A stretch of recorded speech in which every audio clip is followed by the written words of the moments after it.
Hey chat, Happy New Year! Would you like some tea? Cause yeah, I've got the tea, alright? It's been brewing for months. Cause chat, we have a problem. And this time, it's not just about what the law says, but also a private company. Yes, one of those private companies that are in charge of our immigration process. A company that may or may not be trying to stall me out. So even though I literally just got my voice back, or I'm still getting my voice back, and I was going to release one of my language documentaries on New Year's Day, I feel like this is more urgent, so it takes precedence. If you've been following this channel, you know what's going on. But if you've stumbled here for the first time, here's the background. So, for the past few months, I've been studying for the UK citizenship test on stream as well. So if you're interested, you can come and join me and study together, or you can check out my past streams to learn all the weird fun facts and pub quiz trivia that I have to know in order to become British. The twist being, I'm going to do it in Welsh, or at least that's the plan anyway. I'm not sure anymore if that's actually going to happen. We'll get into that later. The reason why I want to do that, which I go into in more detail in that video, is because it is a right that is given to the Welsh language and its users, and as a Welsh user myself, I would love to use that right myself and test whether the UK government will fulfill its obligations and rights given to this language. Who knew the ultimate problem is not going to be with the government, but with a private company. Anyway, more on that later. So, what does the law say? Again, without going into too much detail, for which you can look at my other videos, the various Welsh language acts and bills do guarantee equal rights for the Welsh and English language, at least in Wales.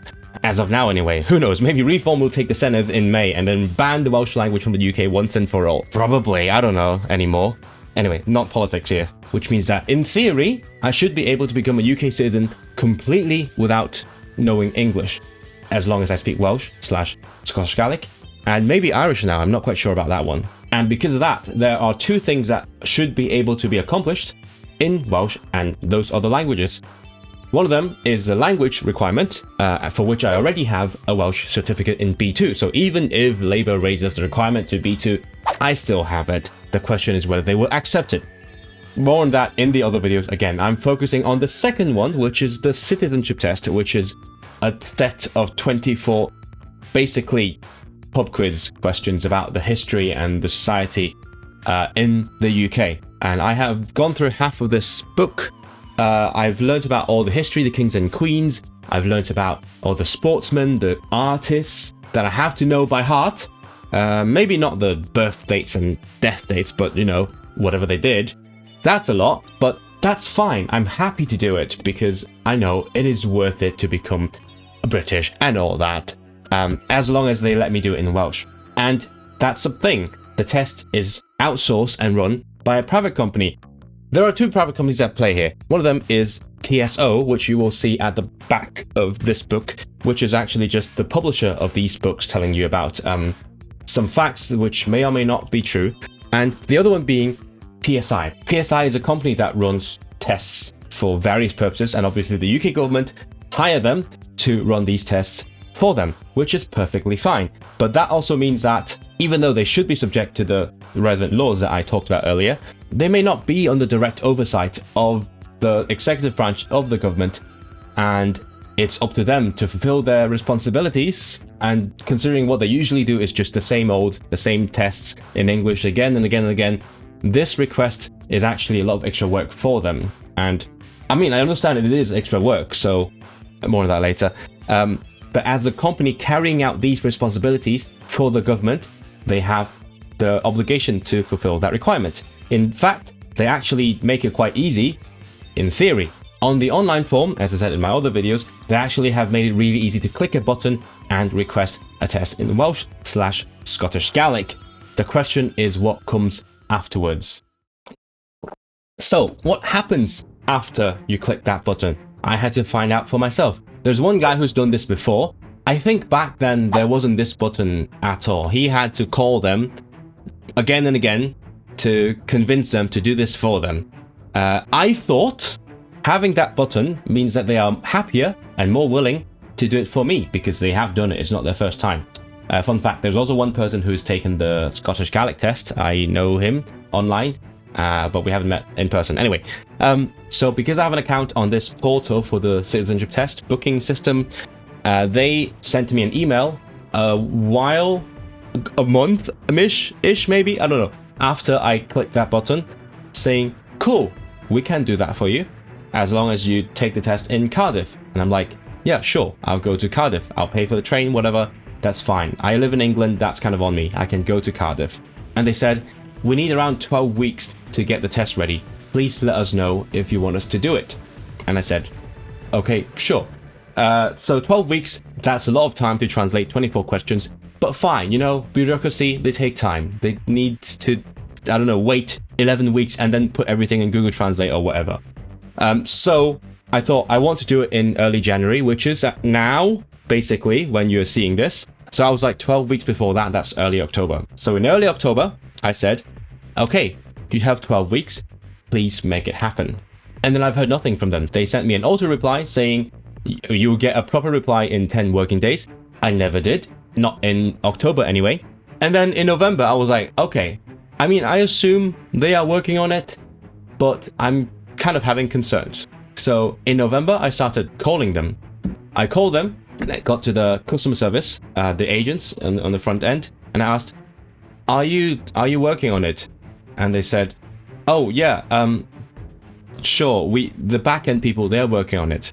And I said, okay, yeah, sure, but when is a test? Because if you need 12 weeks before the test to prepare for the test, then you need to have a test date first, right? So when can I take the test? And they said, oh, we don't know, but we'll prepare the test and we'll get in touch with you and you can book the test. The next week I called again asking, are you working on it? They said, yeah, they're working on it. I'm like, okay, well, can you reassure me that they are working on it? They said, oh yeah, they have this note in the system. The system shows that they are working on the case. Cool.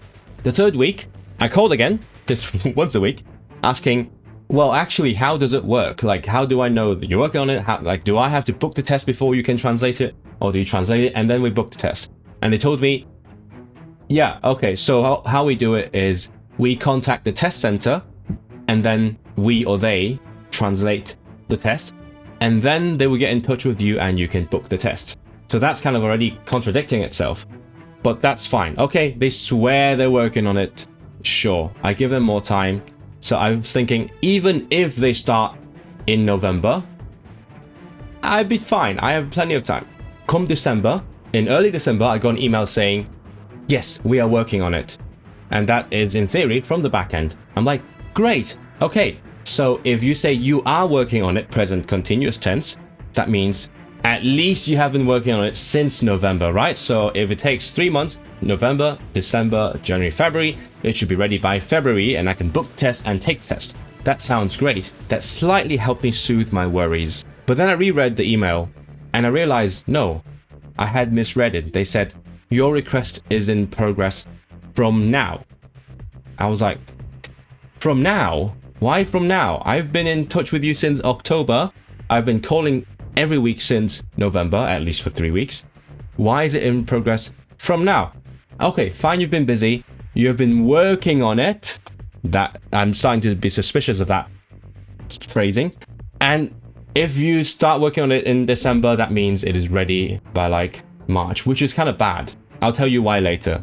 But if they really want to do it quickly, it shouldn't take more than an afternoon, right? Or even a week or a month. If they really want to get it done, right? If they have the will, it is really easy. Like, just translate a freaking test.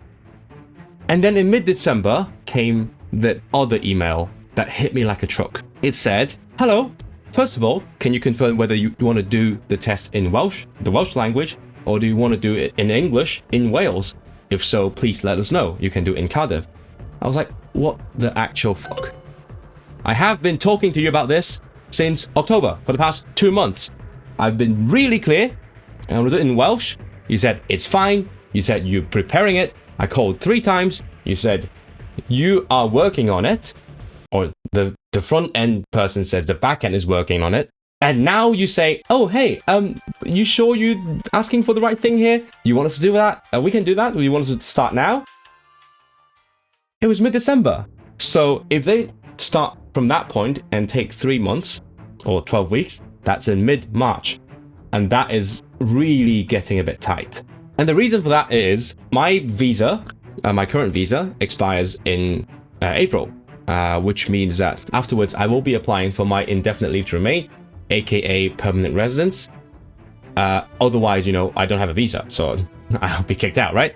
And I can do that as early as 28 days before the day it expires, which is in late March.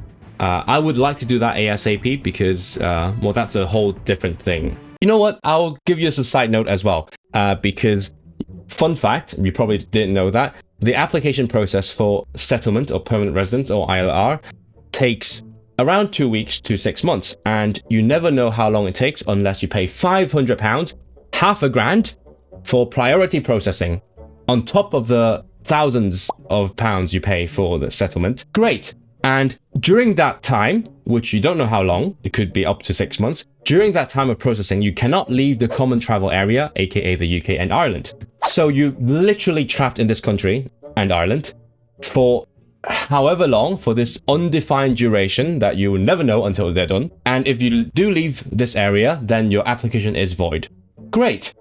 So, you know what? If you guys are one of the polyglots people watching this, if you watch until this point, that is why I might not be able to go to the polyglot gathering next year in Brno, which is really sad. Unless you guys have £500 to give me so that I can, you know, apply for that priority processing. So I can go and give talks and tell people about the Welsh language and whatever. You see, I do such great job advertising for this country and its cultures, and then this country just doesn't let me go and do it. Amazing. Anyway, so back to the main story. So I want to apply for settlement as soon as possible so that I have the best chance of going to the polyglot gathering in late May. So ideally, I want to apply by late March, but at the latest, I have to apply by mid-April. So if they really take 3 months to prep that test until mid-March, and I need time to book that test, and then I need time to travel there and do the test, and then they need however long they need to actually mark the test, because who knows? I mean, it's just multiple choice questions, but they might take 2 months to mark the freaking test because it's not the usual computer-based one. My visa might just expire, and that is why I think they might be playing the stalling game, because they don't want to do it, so they just keep stalling and stalling and stalling, because they know that eventually I will have to do the test, whether in Welsh or not, and eventually I need to apply it, right? Because my visa will expire, so they might just want to stall me out until I have no choice but to apply for the English test, thus indirectly infringing on my rights to become a citizen through the medium of Welsh, which is legally guaranteed as part of equality between Welsh and English as the national languages of Wales. So, where are we now? First of all, I still don't know how the process works. Despite the repeated emails and phone calls, it is still extremely unclear whether they first have to contact the center to get a date before they can translate the test, or they have to translate the test before they contact the center to book a date. And none of the agents on the customer service line knows how that works because, well, to be fair, I don't blame them at all. They don't know how that works, and nobody else is willing to talk to me about this. The backend never talks to me, except for those aforementioned emails. And obviously I don't know either, and that is what really concerns me. My concern is not how long it takes. I can wait. I mean, I'm slightly concerned about that, but at the end of the day, I know that if they want to do it quickly, they can do it quickly. That is not my concern. My concern is whether they are indeed working on it, because they have been telling me that they were working on the test for the past 2 months. Every time I called them, at every occasion, they said, yeah, it is happening. Until it is not. Until they send me an email saying, hey, would you like it to happen? Which means that it was not, in fact, happening. So my only logical interpretation of this sequence of events is that I was being lied to. There is this private company in charge of this country's immigration process that has been actively lying to my face and telling me that they are fulfilling their obligations when they're actually not. Again, it's okay if they take time. It's perfectly fine.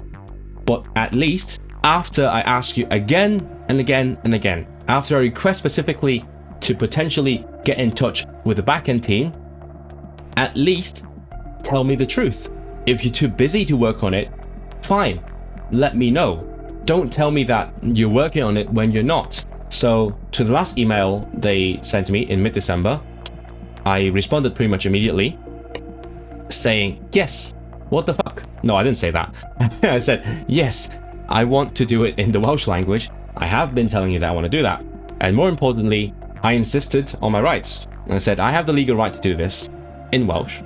And if you don't let me do this, if you don't make sure it is possible and practical, and because they could say, oh yeah, we offer it, it just takes forever, which means nothing because, you know, I have a deadline. So they need to make it practical. And I think 12 weeks is more than enough. I can give them 12 weeks. That's perfectly fine. But if they need 12 weeks or like even longer for them to even start taking those 12 weeks, that is starting to be unreasonable. And I will have to treat that as an infringement on my right to do this test in Welsh. And before I recorded this video, I called them again just to see if, you know, anything has changed or anything can change, even though I didn't expect anything. And yeah, pretty much I got the same responses.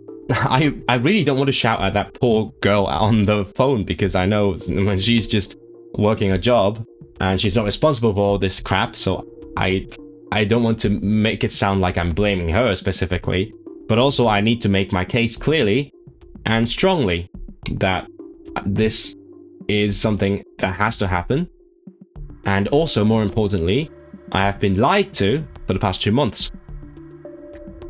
She took 2 minutes, put me on hold. Don't know what happened there, but afterwards gave me the same responses. They are working on it. They are busy. They are, you know, they have limited people working on these things. I don't know if it's because of the holidays or if it's just, you know, in general, they have very small numbers of people working on these things. So they are responsible for everything, but I can never get to them either via email or phone. I can only get to these front-end customer service. So all I could say to the poor girl was, you're telling me they're working on it. If they are not, then you too are lying to me, to my face. And I totally understand that these people don't know much about it because, again, it's not their responsibilities. But all I want for Christmas and New Year's is for the back-end team to be notified and to give me any sort of update or assurance that they are working on it. That is all. But I don't even get that because they don't care enough for this legal responsibility to, you know, just drop me an email or, I don't know, start preparation. You know, I literally just want them to start. I don't even expect them to be finished. Just start and let me know that you have started. But all I've seen so far is, oh yeah, it started. I know everything is a lie. So that's it. That is a T. That's all I've got for you guys. That's where we are. When I started on this journey, it was pretty exciting. I made a video at the Eisteddfod. I said, yay, I'm gonna do this. And it is on the website. There's a form. It's gonna be easy peasy, lemon squeezy. But you know, it's 7 months later, I'm just so defeated. So yeah, I'm sorry guys, I'm not sure if I can even fulfill this promise that I made to you guys because someone else won't fulfill the promise they made to me. It might be disappointing. It is incredibly disappointing to me because I have been studying along with you guys on live and also learning a lot of interesting vocabulary about British history and government and culture, all these things in Welsh, and it's been really rewarding. But at the end of the day, you know, it might not happen. So yeah, if any of you, you know people who can do anything about this situation, I don't know, like put it in the media or whatever, or if you know someone in the company and you can like pressure them to actually respond or something, let me know. But I don't expect much from this point on. I will keep you updated on this situation. I will keep doing my live streams, learning this stuff in Welsh, because I enjoy doing it, because you guys, I think some of you, those of you who show up, enjoy that as well. We learn about what the government's version of British history and culture is, and all the stuff they say to us. that we need to know. If you don't know these things, you're deported, apparently. No, just kidding. Yeah, watch my other stuff in the Welsh citizenship test saga, or other Welsh things, or, you know, my other languages as well. I love doing that. The Dutch video should be out in a week's time. Oh shit, I spoiled it. Yeah, it's about Dutch. Yay, see you, bye.